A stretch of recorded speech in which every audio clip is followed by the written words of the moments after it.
Еліміз тәуелсіздіктің бесігінде тербелгелі 30 жыл.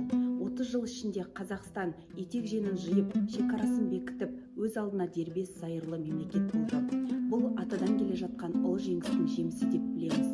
1991 жылы 16 желтоқсанда алғаш өз егемендігін алған еліміздің өз президенті, ұлты мен ұлысы, салты мен дәстүрі, экономикасы мен мәдениеті болды. 90-ның желі мен ызғарына қарсы тұрған жалынды жастардың рухы мен ерліктерінің арқасында шаңырағы биік, керегесі кең мемлекет болып қалыптасты. Ашы термен келген ұлы жеңіс, төгілген қанның, өлмеген жігердің отымен келген ұлы. Біз мыңдаған жылдарды артқа тастап, тағдыр соқпағынан сүрінбей өтіп, тіліміздің, мәдениетіміздің және ұлттық құндылықтарымыздың сабақтастығын сақтай отырып, осы кезеңге жеттік. Бабалар аңсауы, ұрпақтың қолы жеткен киелі кезең. Тәуелсіздік таңбасы таста, қаны қара жердің тамырында жатқан құдіретсіз.